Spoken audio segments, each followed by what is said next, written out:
I was just thinking of other things. Maybe we could have Jim do like. Jim, how's your like peacock? Yeah. Help! Help! All right, here we go. Here's to good friends. Cheers. Cheers. That's sort of an oaky afterbirth. What was that? She did tell me to get a beer and some cheese fries over at Eskimo Joe's. That's very nice, lovely. I only hope you feel this way when I'm done, because I could destroy this night in 2 seconds. Why is that funny? Well, I think it's a bit funny to be trying to define nothing. Smooth as a bourbon on a summer day. Strong as a peated scotch in the winter night. This is a fair warning. The Catholic Man Show is about to begin. Slap some bacon on a biscuit and let's go. We're burning daylight.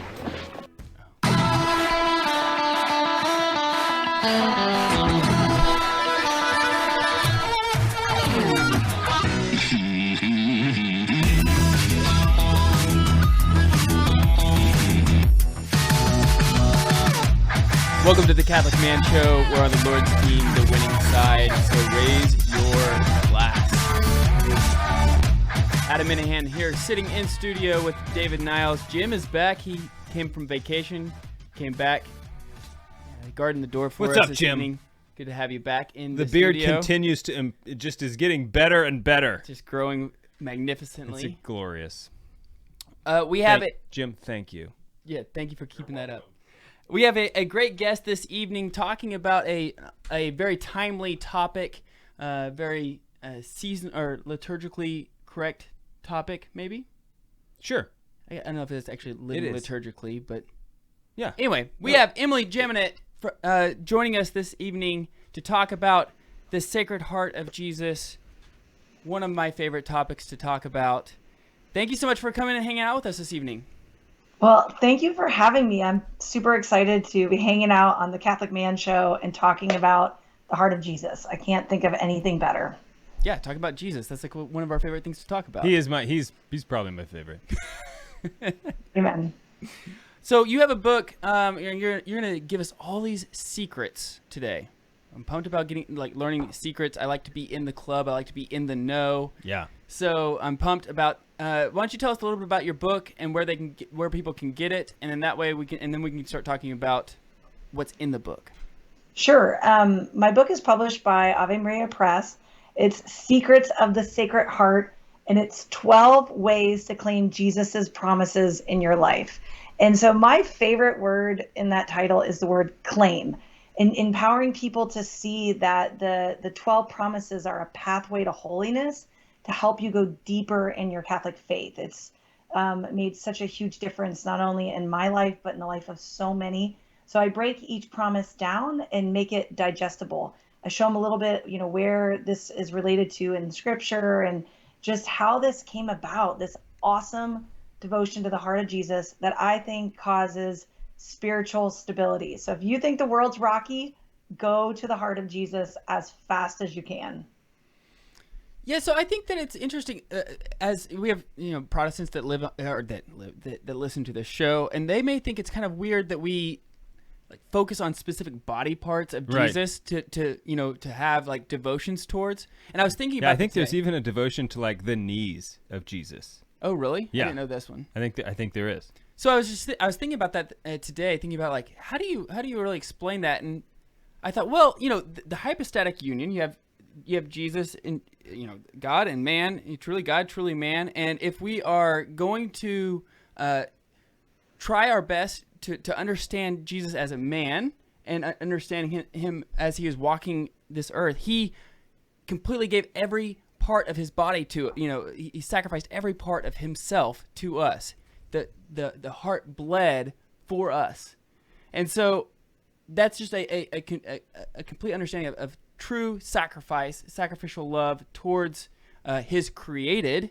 Mm-hmm. And so if we're trying to instill this love, if we're trying to instill love in our home and in the church, why not go to the one who is perfect in doing so?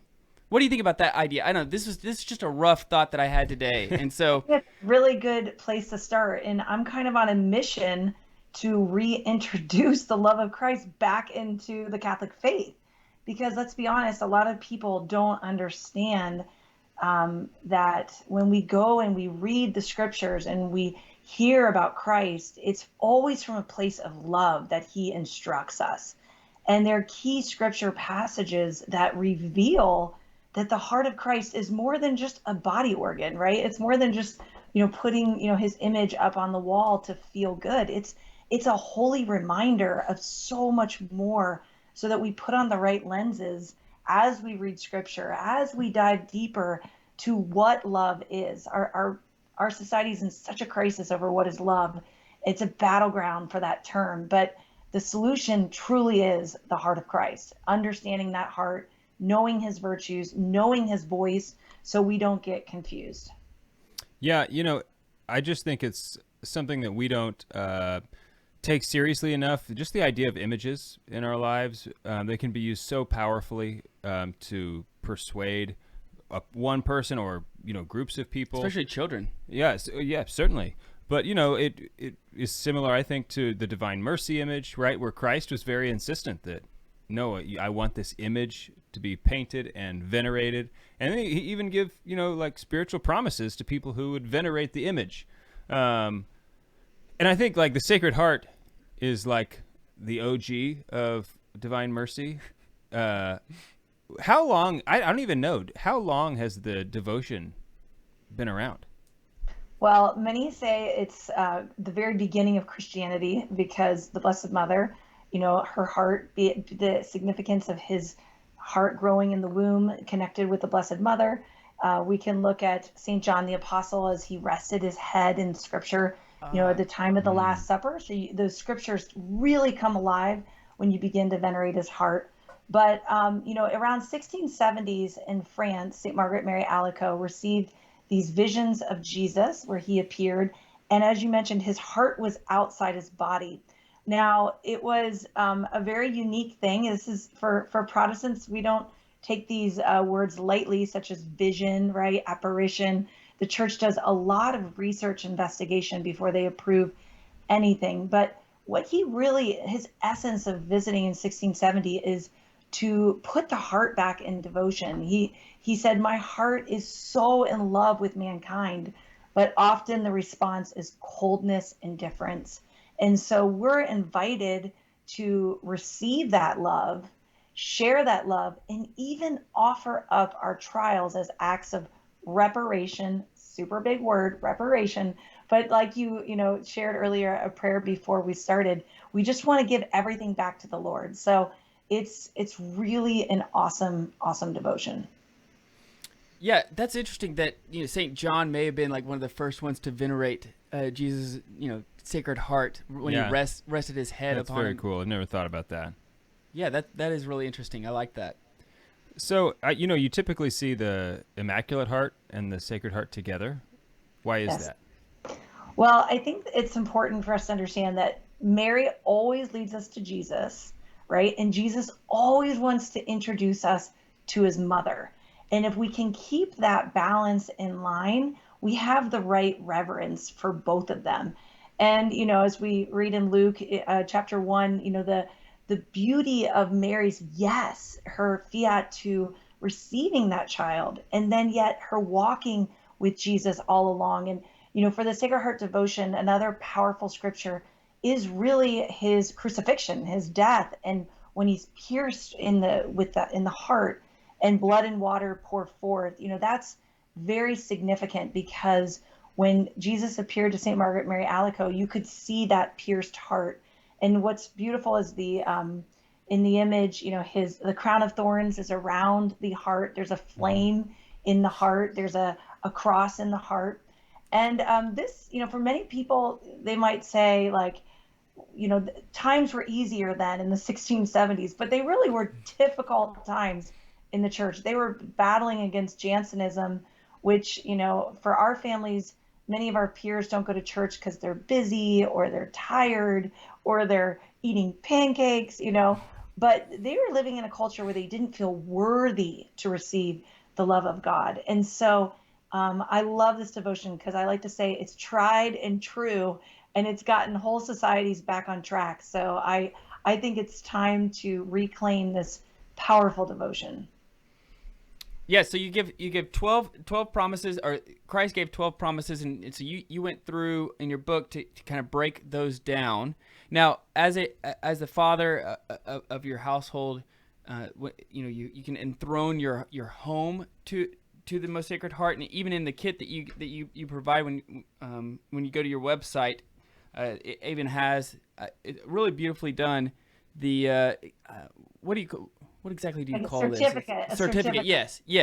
A certificate that everybody can sign on the date that you guys enthrone your home to the most sacred heart. Maybe talk a little bit about that. Like, what does that process look like, and why should men do this? Well, first, enthroned, right? That comes, you can think of Psalm 102. He was enthroned on high for all generations. Just do a simple Google search. There's tons of scripture with the word enthroned, to place him on a throne. So what we're inviting you to do is to literally practice and complete one of the promises of the Sacred Heart. And it's, I bless every place in which an image of my heart is exposed and honored. So we're connecting that idea of placing him on a throne with exposing the heart, like we talked about, putting the image in the home, and then building a love relationship of honor. So it just doesn't, get all dusty in the back of your house. But it's so powerful when men, especially fathers, step forward and witness the enthronement in front of their family. You don't need to be perfect to do the enthronement. You just need to be willing to let Jesus in. All right, so we're here with Emily Jaminet from Welcome His Heart. Go to welcomehisheart.com. That is where you can pick up the enthronement set, the whole kit, including her book. On this other side of the break, we'll jump into the actual promises and what they really mean. All right. We'll be right back. So I'm assuming you could not hear that the outro music. No, but I saw your little... Okay, good. And the intro is why we just kind of sat there for about like a minute and a half when I said, okay, here we go. And then I realized, yeah, she can't hear any of this. So we're just sitting there. Sorry about that. No, it's great. Okay. It's all being saved properly. Yeah. Everything's working well. Okay. We had to say some prayers. Make sure. Yeah, I did hit the record button. Yeah, that was... Okay, here we go. I think you probably have to...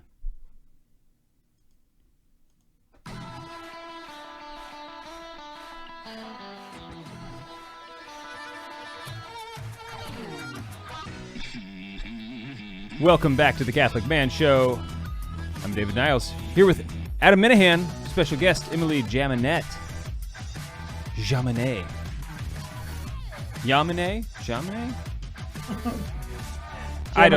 I don't speak French. But there's a certain appropriateness having a French name and promoting the devotion to the Sacred Heart, which started in France, right? Is that what you said? Yeah. So that's kind of cool. Fitting. Yeah. So let's get right into it. Unless is there anything else we need to do first? I think we just get into the secrets, because Emily, I didn't know that there were secrets, and I told my wife, like, when I come back, I'm gonna have some secrets. I'm gonna know things you don't.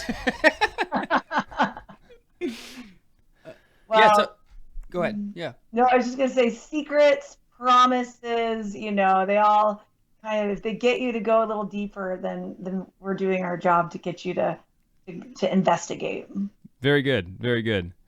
So what is the first one? Sure. The first promise is, I will give them all the graces necessary for their state in life.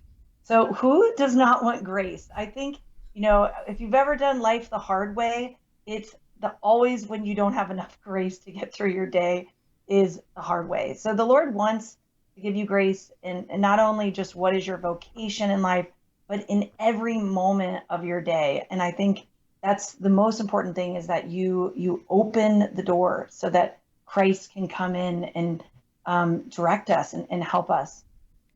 Yeah, I'm always open to avenues of receiving more grace. Right. Because I'm a heavy user. I burn through it pretty quick.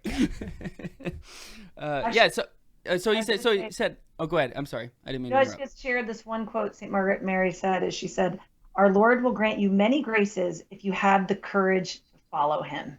So I think that's a great summary of, he's always pouring out the grace. It's us, receiving it and being open to it. Yeah. Yeah. Yeah. Okay. So the next one is, I will establish peace in their homes. Now, as a father of 4 little ones that are running around, peace is not necessarily something that I would label as a typical evening. Sign me up. Sign me up. Yeah. If I can figure out ways to increase peace within the home, I would like to do such things. Well, let's talk about peace for a second. In the scriptures today on Pentecost, we, heard those powerful words, "Peace be with you," what Jesus shared. And our world, again, has taken that word peace and love, and they've confused us on what the meaning is. Peace is an internal disposition that even when the storms of life are hitting us hard, we can remain stable and focus on our eternal goal. So even when toddlers are running around, or I have a house full of teenagers, that my goal is spiritual stability that's focused on Christ, and not being an instigator of, high emotions, anger, so that peace that Christ wants to offer us is truly a gift. It is a gift. Mm-hmm. Emily, which is worse, a house full of toddlers or a house full of teenagers? Well, an 86-year-old woman shared with me at an event I led a couple weeks ago. She said, "Toddlers step on your toes, but teenagers step on your heart." So that was kind of tough. So keep that in mind. There's different agonies for different stages. And I think that the peace, if you can cling to his heart and receive, the peace that Christ wants to offer us, no matter what that trial is, like, you're going to have an eternal perspective. It's such a gift. What's some of your experiences of peace between husband and wife when doing this? Because I instantly went to kiddos, but also, obviously having peace within holy matrimony is very important as well. Well, as you were talking before the break, so the Enthronement Ceremony specifically is a way for a couple, a family, an individual to have an encounter with the heart of Christ, right? It's more than just putting an image on the wall. It's saying, okay, Lord, you get to come as King, Savior, brother of this friend and friend of this family, of our life. So what I see in peace and relationships, a lot of times people let things go, let that, forgive each other, let that baggage go in your marriage that you've been holding on to or holding over the other person's head for maybe 10 decades, and so I see that. I also found a really unique fruit. A lot of times couples will say what was once really important to us, such as our social life or, watching our favorite shows, the Lord's kind of let that go. And what we realized is we like peace in the home. We don't need, constant noise. One of my favorite testimonies came from an elderly woman who said, after the enthronement, I no longer needed the TV to be my best friend. And she'd spent many years married, and her husband had passed away. And she said, for, just the TV played day and night. But then I came to establish and understand peace the way Christ wanted to be, and not just noise. So those are a couple powerful stories, but I know it's impacted my marriage. I don't know a marriage that, when a husband and wife step forward and say, okay, Jesus, come into the messiness of our life, that, the Lord does not show up.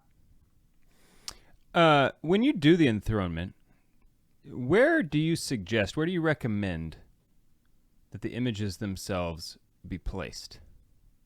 Well, I don't recommend they go in the back storage room. So let's start with the simple. We want to keep it in St. Margaret Mary Alacoque said, a predominant place. So, a lot of times family members, some of the people in my community were like, I have no idea where to put it because, I need a decorator to tell me. And so I'll say, hire a decorator. It doesn't matter, pick the image that works for you. Or just take a little bit of responsibility, and just make a decision on your own, Put it on the wall. But the fireplace is a great place to start. Yeah. A lot of families choose above the television to remind the family members, the kind of images we want coming in our home. If you're like me, I have multiple images because nothing reminds me more of Jesus than looking at his heart and reminding me the kind of heart I want to have. That's what's so powerful about this devotion. It doesn't replace a sacrament. It's a devotion that leads us closer to Christ. So how you implement it, is baby steps, and you can't do wrong if you have good intentions. Yeah, we have ours. We have two above the fireplace, which I also think that's probably like the best, at least philosophically, the best place. The fireplace is the hearth, the heart of the home. It seems like it's a fitting place for the heart of Jesus. Mm-hmm. Before we go on with the promises, mm-hmm. I just want to have this question. I think a lot of people might have. It's like, okay, I know and I understand devotion to Jesus, a person having this like relationship with Christ. Conceptually, I get that. What does it mean, like practically, to have a devotion to his sacred heart? How do I express that devotion day to day? Well, first of all, a great question. I think what's unique is that you find an image of the heart of Christ, like you mentioned, we have at welcomehisheart.com, and you begin wanting to go deeper into that devotion, such as, all the virtues flow from his heart. So thinking about, he tells us, my heart is meek and humble. So what does a meek and humble heart look like? And you begin to meditate on, his heart. And I love that Mother Church gave us a whole month. So even if you're like, Emily, this is not the devotion for me, tough. You got a whole month to think about this. You got to deal with it. Stand up, deal with it. But I've also written a couple books on divine mercy, and I think it's important to see that these are not like boxing, rivaling devotions. Like devotions always lead us to a closer, encounter with Jesus. So lastly, those images are my holy stop sign where I say, Jesus, meek and humble of heart, make my heart like unto thine, or just Jesus, I love you, or transform my heart. Just those little prayers are so impactful, and they help us better live the devotion. Beautiful. Yeah, and I think, we've talked about on the show before, the importance of having, a prayer corner or having a home altar, so to speak, mm-hmm. In your home. And a lot of times we've had people come back and say like, okay, I made a sacred spot in my home for prayer with my family, but what do I fill it with? What do I do? There's a crucifix, but what else do I have? Well, this is a perfect thing to put, in your prayer corner or your home altar that you have in your house, the most sacred heart of Jesus. That way, also, your children are looking at the Sacred Heart as you guys are praying together as a family. Mm-hmm.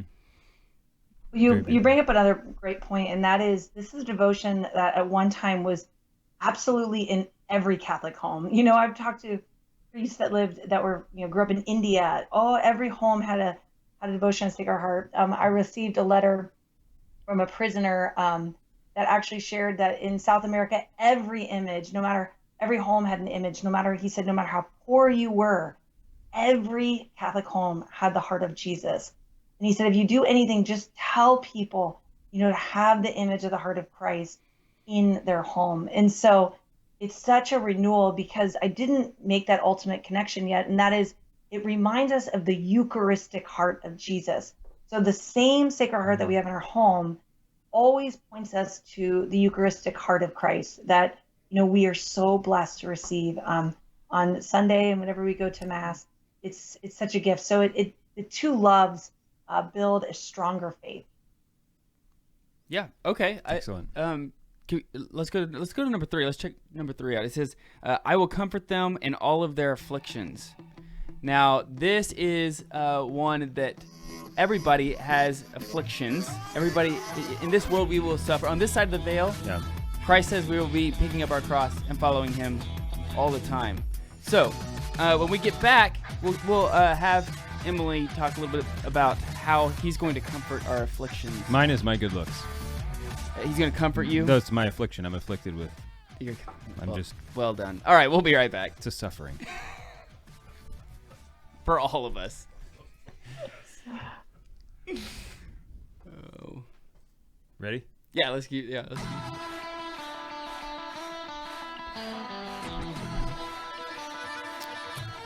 Welcome back to the Catholic Man Show. Talking with Emily Jaminet this evening. Go to welcomehisheart.com.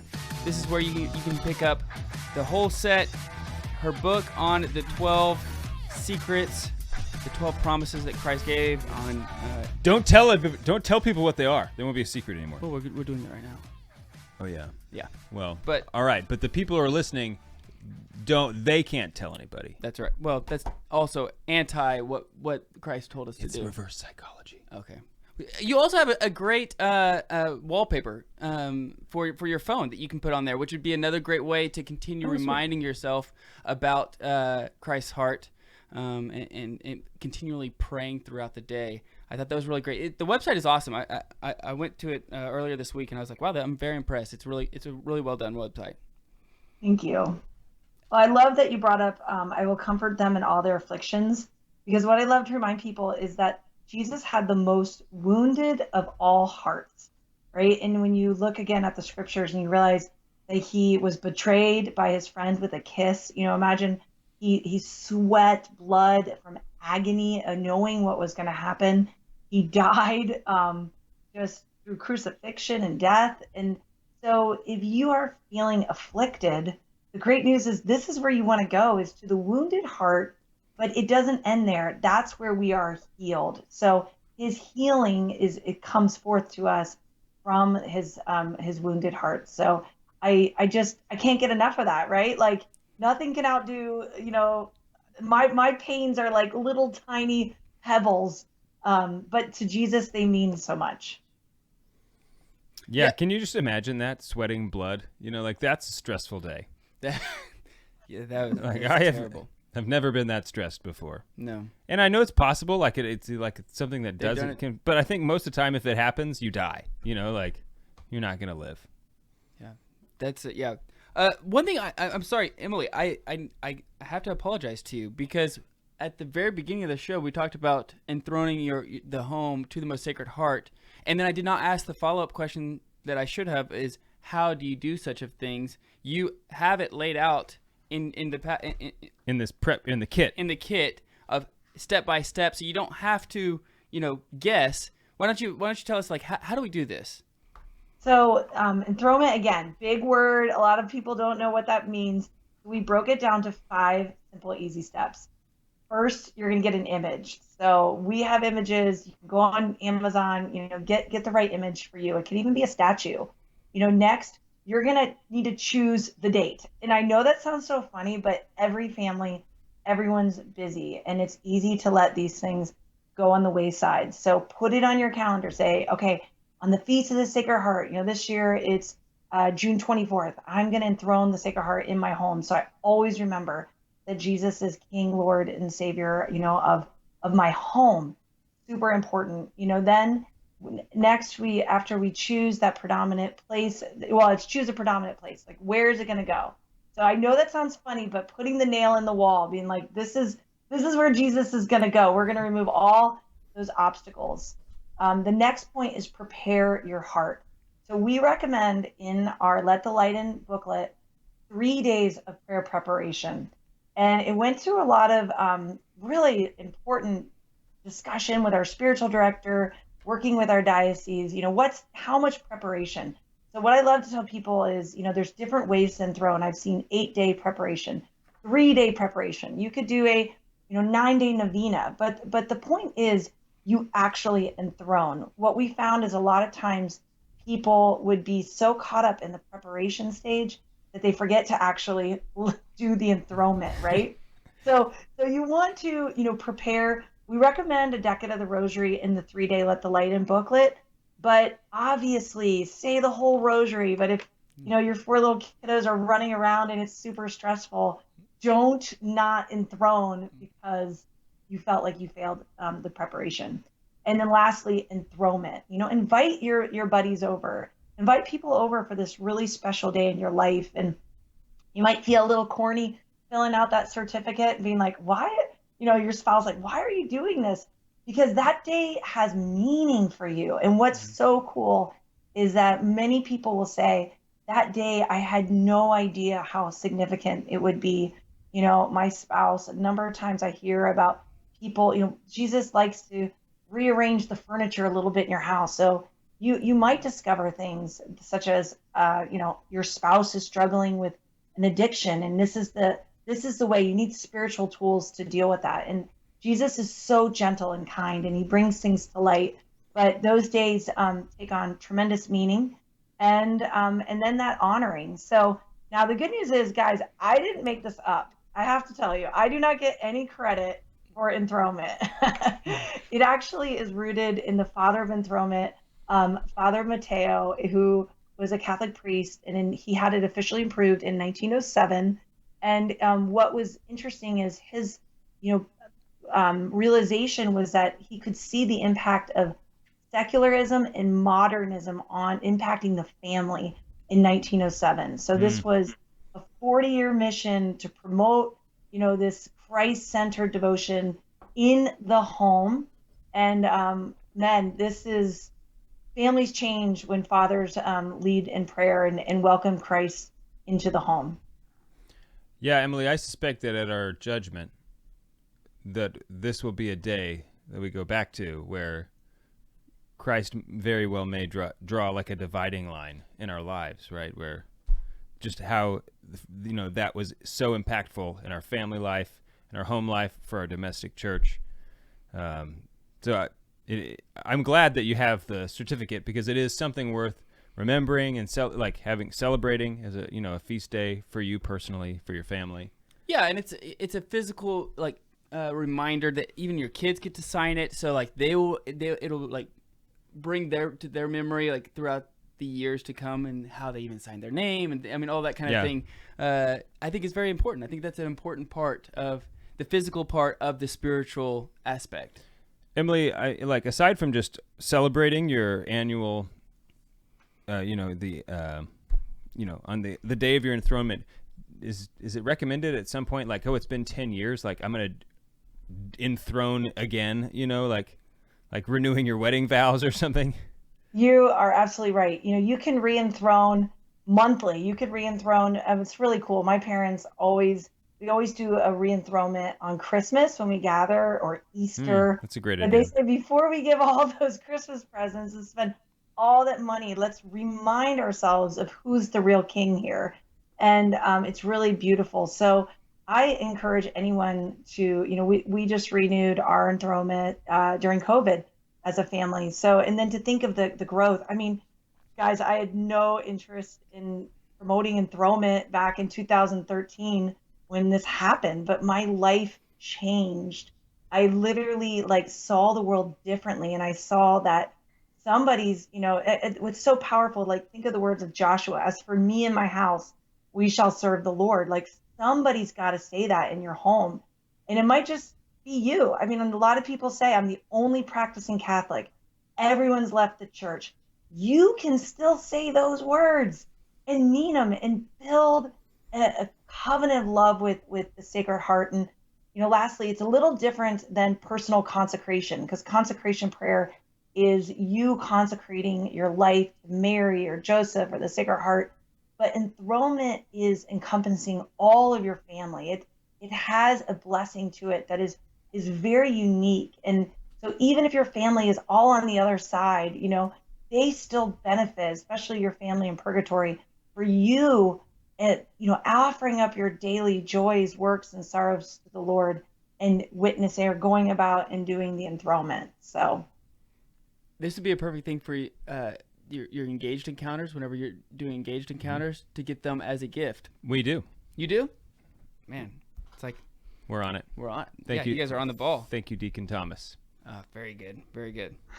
Yeah, that is a great thing to do, though. As you find somebody they're engaged or something like that, to get that for them as they're coming together in a new home. Okay, you're starting your lives together, and you're making vows to the church and to Christ. let's go ahead and make sure that your home is enthroned Right. to Christ as well. That's a great. I like that. A little idea. coercion, like Never hurts anybody. never hurt anybody. In fact, it helped a lot. Helped a lot of people. So what's the next one? The next one is I will be there to secure refuge during life and above all in death.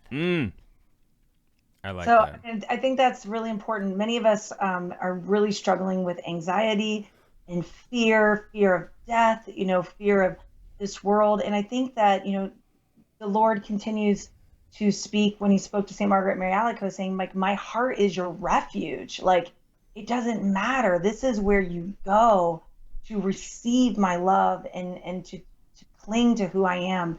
So I can't, say enough about this type of spirituality, because ask any priest, anyone that's lived this devotion, they die differently. My brother's a Catholic priest, and he's like, Emily, holy people die differently than those that are scrambling at the end of their life, trying to discover religion. Like this devotion develops a very deep wells of spirituality, and I can't say enough. Beautiful. Yeah, I mean, I think that if you're on your deathbed, there's a lot more peace that knowing that you've already Sure. enthroned yourself to Christ and His mercy and His love and His heart, compared to trying to figure out the last minute things that you have to do. One thing I really love about this particular devotion is that it puts devotion it orders it rightly. I think that oftentimes there's a trap, so to speak, about devotions where it's up to me to do like this work, my devotion is based on the fact that I'm saying all these prayers, I'm really putting in the work, right? And so I'm like getting out what I put in, and that's just really not how it works with Jesus, right? So thank goodness. Yeah, exactly. Thanks be to God that that's not the case. Right. So on the other side of this break, we're gonna get to the rest of the promises. Yes. We're on the Lord's team. The winning side. So raise your glass.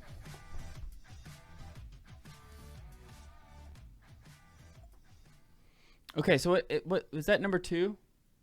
Segment 2? Was it? No, that was 3. That was 3. So wow, this is is flying by. One more So segment. we got one more, and then we'll have a little bit follow up. So we'll try to get through more of these. I also wanted to promote the book that you did with our buddy Michael. More, yeah. Yeah. It's more of a prayer book too. Like, it's just a devotional.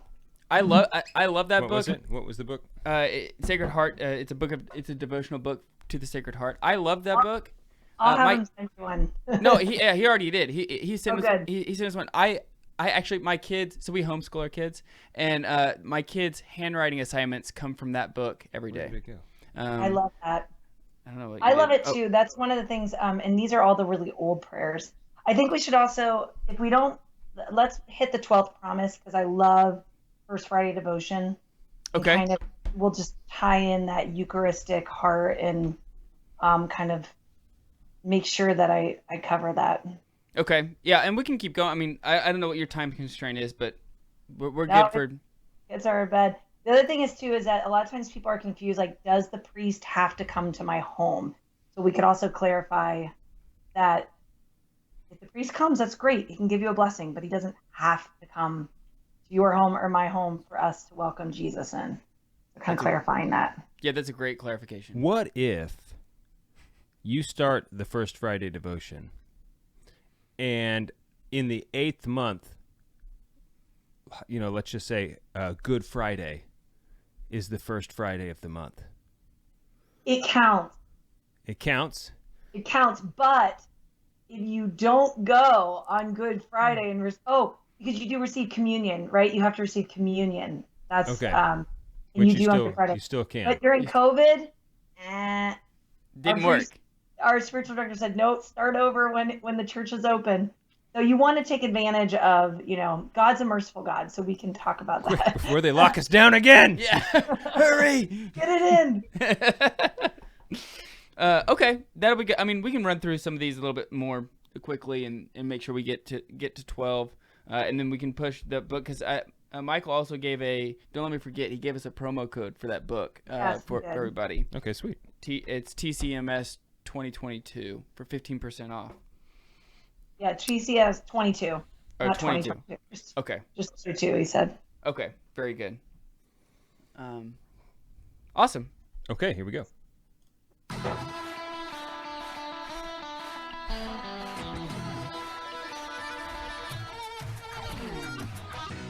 Welcome back to the Catholic Man Show.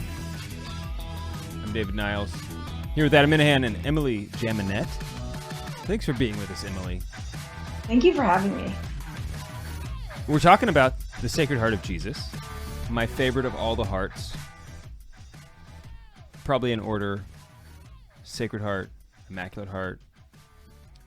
The most chaste spouse, or St. Joseph, most chaste spouse? Yeah, then him, then like Purple Heart, Chocolate Heart.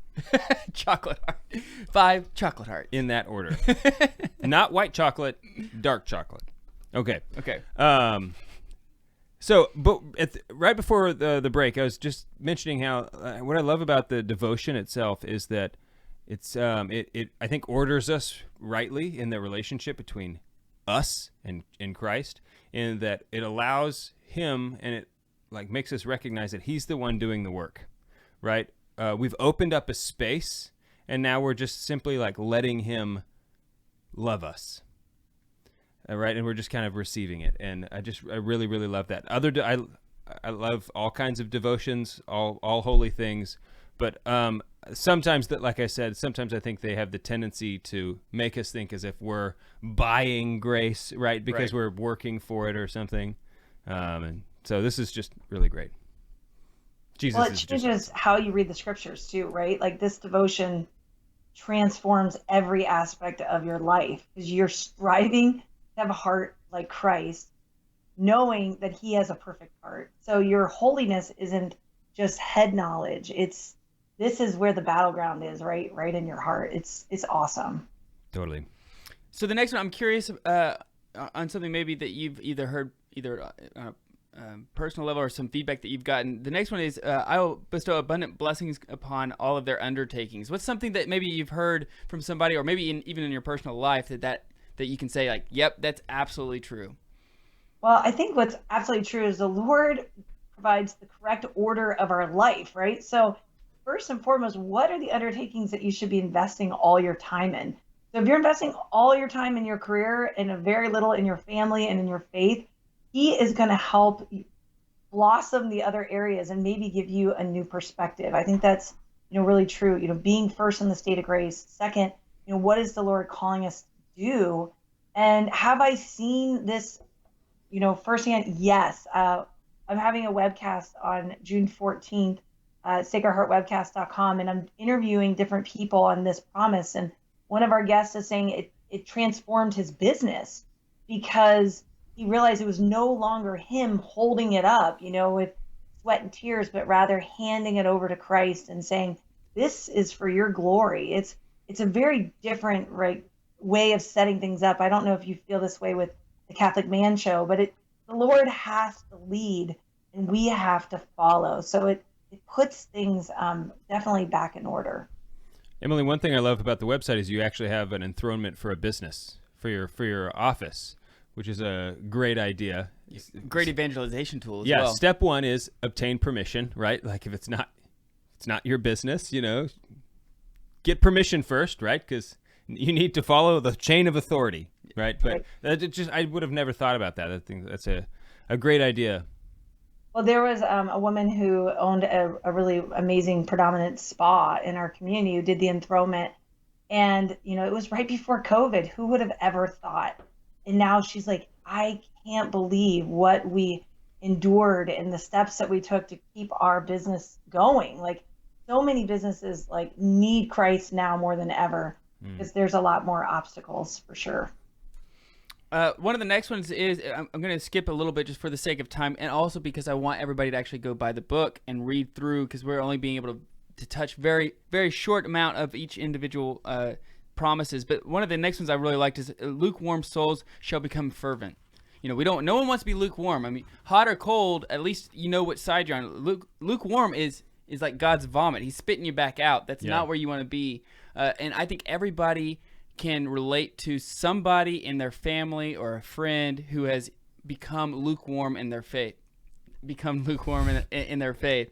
And so this is something that is this is again a calling back of Christ, constantly calling us back to Him, so that we can love Him not only for us but for our family members as well. Well, in practicing this spirituality, devotion to the Sacred Heart, with how we love our loved ones really does matter, right? A lot of times we can be bitter and angry that they've left the church. Well, that's not going to bring them back to the church. They almost put their heels in the sand even harder. Yeah. So a lot of this devotion is saying those powerful words of, I'm sorry, will you forgive me?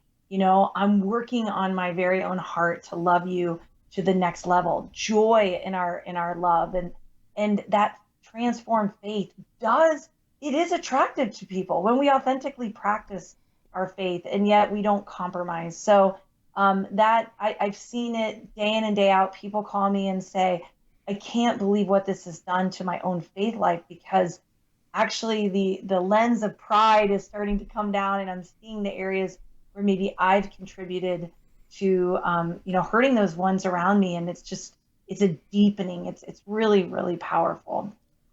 Yeah, and I mean, obviously, we continually want to grow in our spiritual life, right? You never want to become stagnant, because being stagnant is always a decline. You're never being stagnant is not where you want to be in your spiritual life. You always want to continue growing. So you go. Hopefully, maybe you feel like you're just kind of going through the motions. You're just kind of you're not living a full life. So you come from lukewarm to maybe fervent, and then the next promise is becoming fervent souls quickly to high perfection. So we're just continually ascending towards perfection, and because we're continually growing, probably closer to Christ and His love. But that is a strong promise, right? Like, let's just look to the saints to practice this devotion. It wasn't just Saint Margaret Mary Alacoque, but it's like we can do an entire litany. John Paul II, Padre Pio, Saint Teresa of Mother Teresa, Saint Teresa of Calcutta.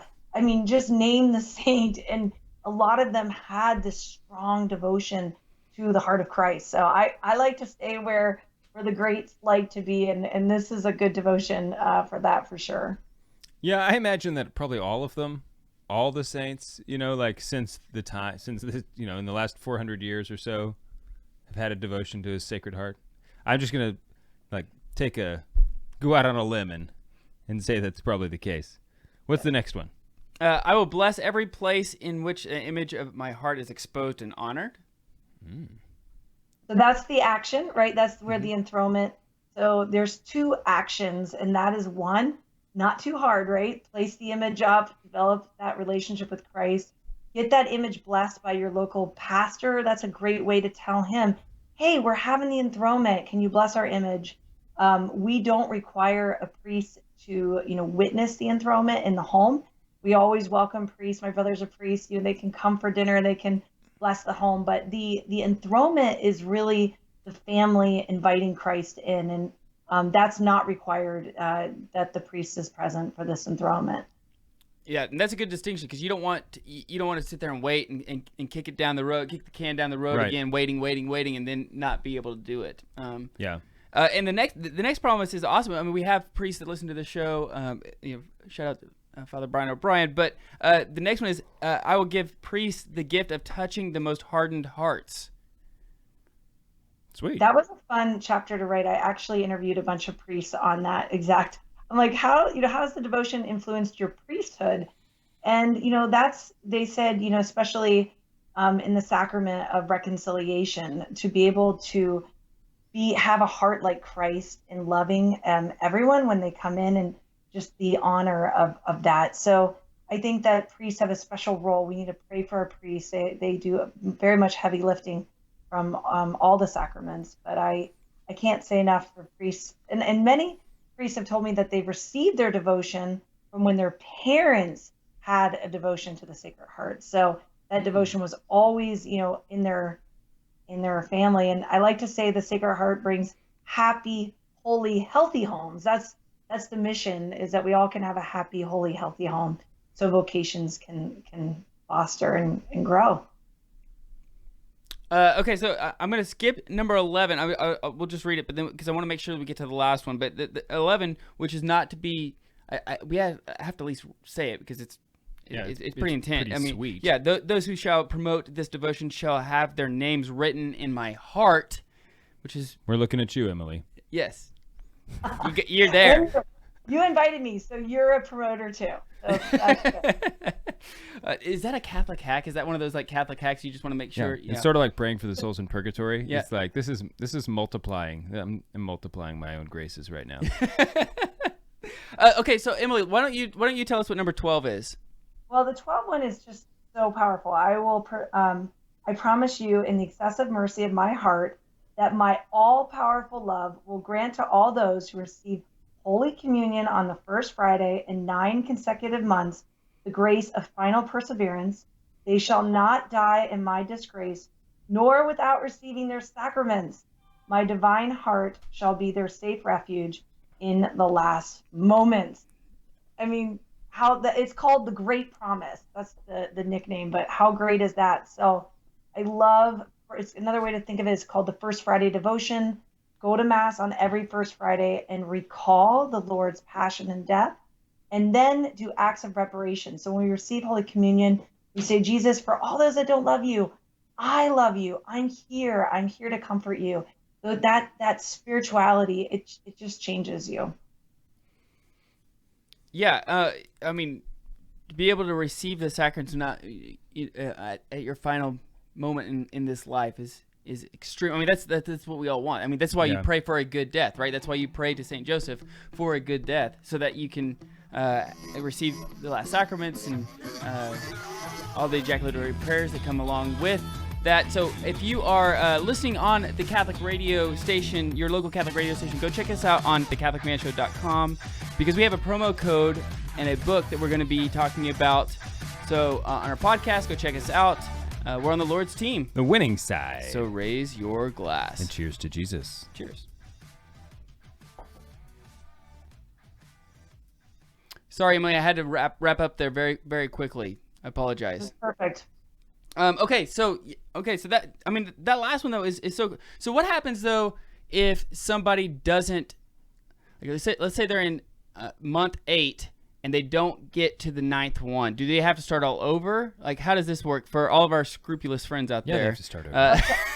All of our scrupulous friends, my advice is continue with the devotion for the rest of your life. Don't ever assume, because there's grace, right? If you don't need that, it goes to someone else. I always think of it like, just keep running your race every single month. That first Friday is a reminder.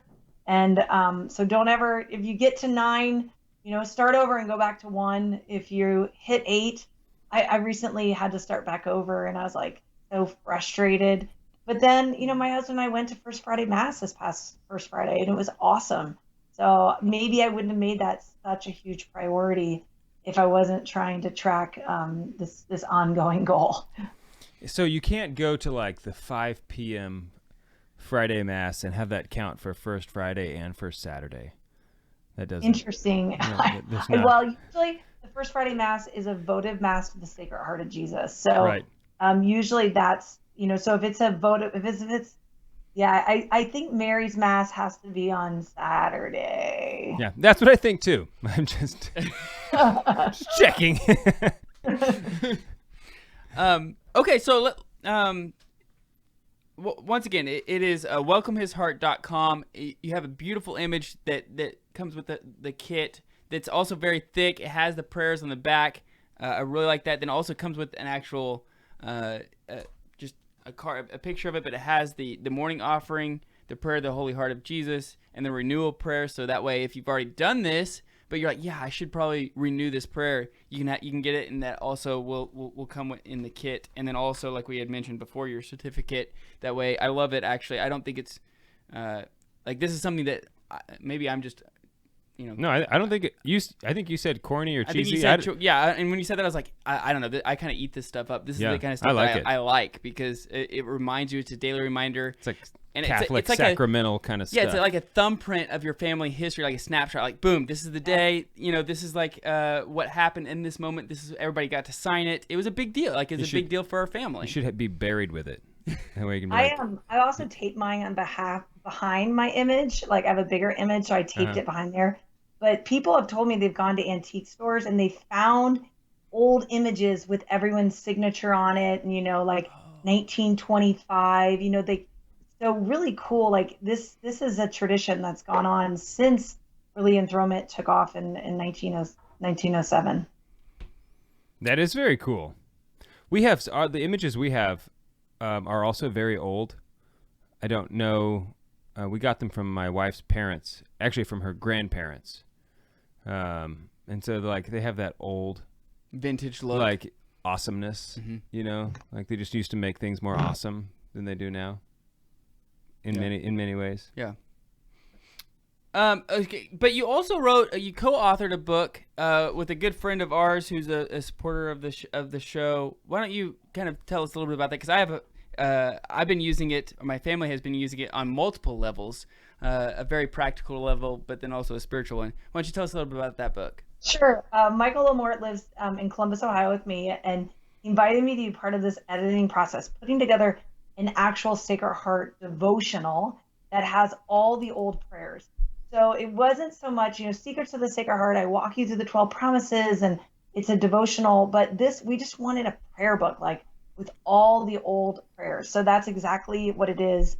And it's really a neat resource because you can find old novenas, the salutations, the litanies, if you want to even dive deeper, I definitely recommend the Sacred Heart devotional. And Michael's awesome. He actually set up a really easy URL to remember, sacredheartdevotional.com. And he gave us a coupon code, which is TCMS22. So I definitely recommend checking it out. It's on Amazon, anywhere else. But if you want to go deeper, this is where I like to go. Yeah, and I think it's 15% off on the book if you use that promo code. Yeah. So yeah, he also does a lot of other ones as well. I mean, he does a devotional with St. Thomas Aquinas. I mean, he has a whole set of these devotionals. So he's been doing this for a while and has quite a few of them. They're I highly recommend them. You should go check them out. I've used the St. Thomas Aquinas one.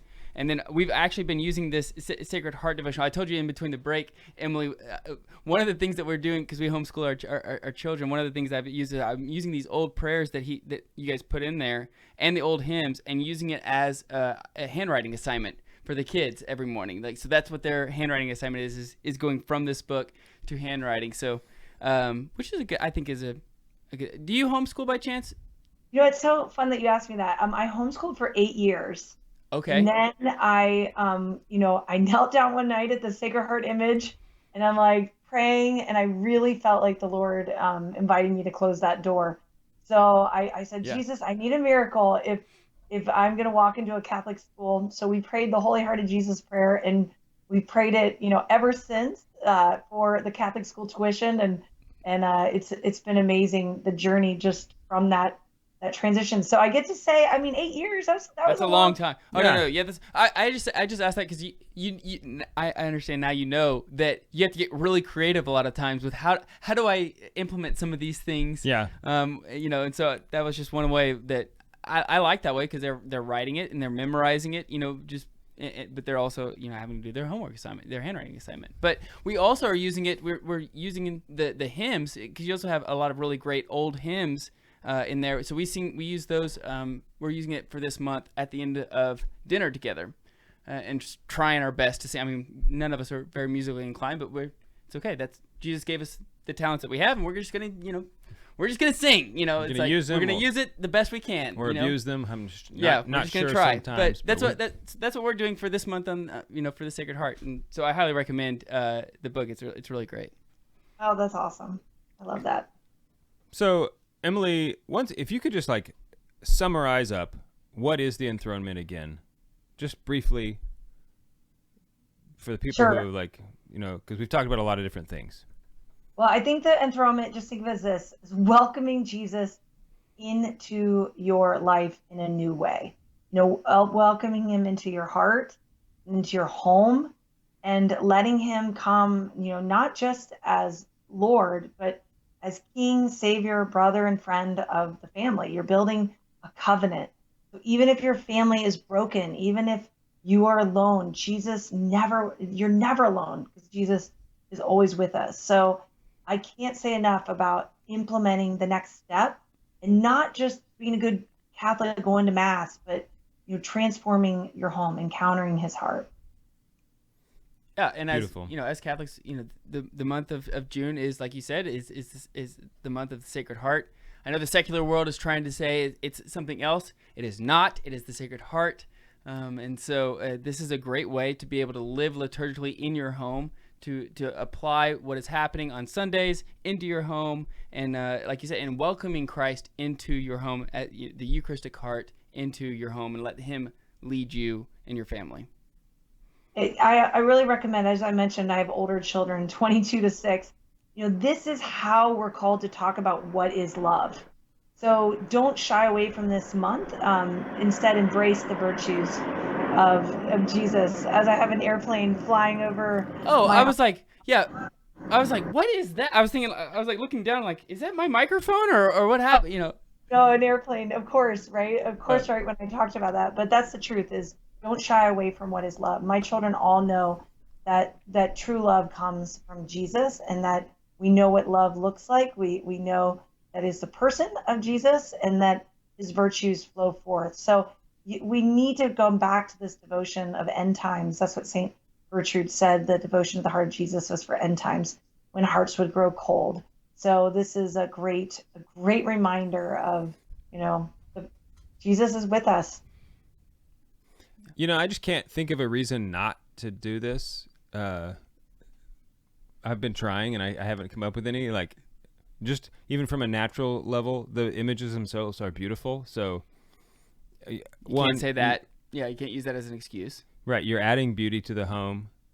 It's not like, oh, this is going to require you to like say a prayer for 10 minutes every day for the rest of your life. It's just like, the point is that you put the images up, and then like do that ceremonially and invite Christ in, and then you appreciate them, and let them be a reminder for you and for your household.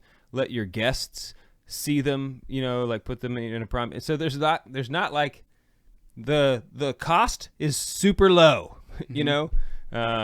and if you do not have any money, you can get some for free. Yeah, and we also have recently been helping Catholic schools do the enthronement. That's super rewarding. Like you mentioned, businesses, great parishes, homes. The Evangelization Packet, the one we've been talking about, it's really neat when a parish says, I want a large order, like I want to get these in homes. This is really important that we help facilitate that the home is transformed, is converted, not just going to Mass each Sunday, but the culture of the home. And we had a men's conference in Ohio give them to all the men. They had blessed at the conference. They received formation, and that was their action. Everyone loves a good action. Go forth and do the enthronement. So you can be as creative as you want. Well, Emily, I got to tell you, I'm incredibly grateful for you and your ministry. Thank you so much for coming on to the show, but thank you more importantly for loving Jesus and promoting Him. Well, thank you for having me on the Catholic Man Show. As a woman, it's a really big privilege, so I'm super honored to be a guest. Thank you. Yeah. Okay. So it's welcomehisheart.com. Welcomehisheart.com. Also, the other book that you co-authored with Michael Lamore is Sacred Heart Book of Devotions. You can just look that up, Sacred Heart Book of Devotions. Use promo code TCMS22 and you get 15% off. Yeah, Thanks again. Thanks, Emily.